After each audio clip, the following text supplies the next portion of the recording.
Hello, and welcome to episode 3 of Just a Breezy Chat. This is season 7, and you've noticed a theme we're going with, like the relationships this season. I don't know how to explain it. For some reason, I just really want to talk about relationships and everything this season. But today we're going to be talking about nice girl syndrome. If you're new here, hit that like button, ring that bell for notifications. Also, please subscribe, help a girl out. But why does being a nice girl suck? I am a nice girl, and it sucks, period. And I've been focusing on topics that refer to me primarily so far. I don't keep to, it's just somehow it just happens. But they say the best topics are the ones about yourself, so I guess here we go. But, oh my gosh, being a nice girl sucks. I don't care who you are. It doesn't help with relationships too, especially when you're trying to get the guy, you don't changing yourself doesn't do any good. But I was told to be a nice girl. I was raised to be a nice girl. Am I a nice girl all the way? Not completely. But I have my fun, and everything, but nice girls, being a nice girl sucks. But what is nice girl syndrome? It refers to behaviors that you may have been praised on as a child, but did not translate well into your professional success. And good girl syndrome isn't diagnosable mental health condition. It's more like a collection of traits that cause harm when taken to extremes. I think a great example of this too would be Rory from Gilmore Girls. Think about it. I could do a whole episode on her talking from this perspective, but I'm not. But sometimes perfectionism. Being all things to everyone is impossible, but that doesn't stop many of us from trying. It isn't bad, of course, but having high expectations for yourself can give you a strong sense of self-direction and discipline. And the problems comes when you base your self-worth on your accomplishments, or if you're dealing with good girl syndrome, how people perceive you. Being perfect, being a way of insulating yourself with criticism and judgment of others. Um, and everything. Next one is people pleasing. Like, people pleasing is another common manifestation of the good girl syndrome. Um, People pleasers anticipate what others need in a sense of safety and worth when they meet those needs. The result is that you don't speak up, or if you're mistreated, or you want something different. Instead, you feel forced to conform. It's never a good thing to feel like you're only vulnerable. If you're useful to others, but if you're it's especially negative for people with good girl syndrome.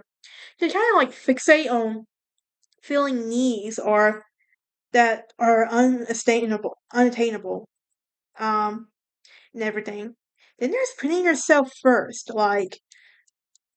Have you heard of self abnegation? Okay, how many of us have seen Divergent? So do you remember the faction abnegation? Yeah, but this means sacrificing and denying who you are for another person. And if you're struggling with good girl syndrome, you probably got it down to an art. I know I do, trust me. It's taken me years to try to put myself first, and it's been one of the hardest things in my life, put it that way. But for example, maybe you have a job and you love your children because your significant other isn't willing to compromise. Maybe you're always agreed to your coworker's favorite lunch spot, even though you love going to someplace different and everything. Another sign is issues with body image. I feel like this one has been cast upon us from an early age. Because we're taught we have to look like this, we have to be like this, and everything else. But people with Gurgle syndrome might do other self destructive things in the name of beauty, too. You might pursue plastic surgery to look at someone else, spend lots of money, or you don't have a stylish wardrobe, or misuse substance or medication in an attempt to alter your appearance. And there are sexual difficulties, which is also another sign. And this is kind of like a hallmark of the good girl syndrome, honestly. Out of fear or guilt, especially if the people or sex acts you desire don't fit the conventional image of female sexuality.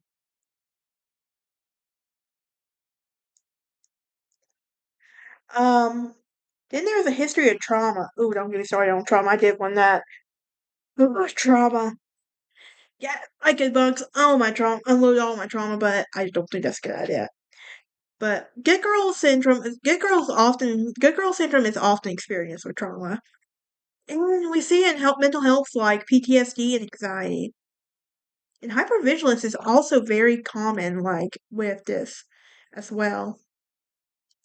So, how do we overcome the good girl syndrome? Let go of affection.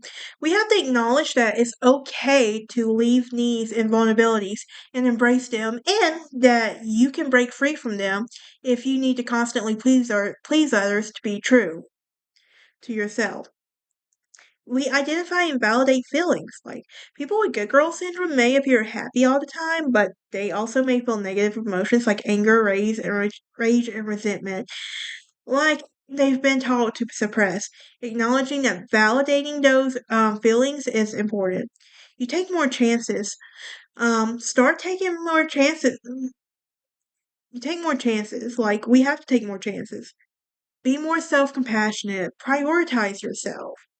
Stop sacrificing who you are, denying what you need. So, how does this impact relationships? Difficulty concerning needs. People with good girl syndrome may have poor self esteem and struggle to ask for what they want, set boundaries, or say no. Then there's the fear of rejection. People with good girl syndrome also unconsciously avoid shame and rejection by only asking for some of what they need. Then there's settling for less. And it's taken me a long time to realize that I will not settle for less than I deserve. But people with good girl syndrome may settle for less than the ideal perfects or unfulfilling relationships to avoid being alone. And this can lead to feelings of resentment and unfulfillment. So, good girl syndrome, is it good or is it bad? Well, it has positive effects such as high expectations for oneself can lead to discipline and self direction. But what about the negative effects that come with it? There's a constant pressure to live up to societal expectations and being agreeable. Selfless and accommodating can be exhausting and come at the expense of one's needs and desires. There's mental health issues as well. And this can create a vicious cycle of when mental health issues exacerbates the syndrome, with vice versa. There's lower self esteem. There's difficulty forming connections. What are some other negative effects? Well, there's self sacrifice. There's difficulty setting boundaries. Like, I always say this when it comes to boundaries now. Set your boundaries. Those who get it understand. Those who don't get it don't matter. They can't, don't worry about them. What about the causes of the Gergel syndrome? Societal pressures, like it's rooted from society's expectations of how women especially should behave in the roles that they play. And this can include stereotypes of being quiet, compliant, pretty, and taking care of others.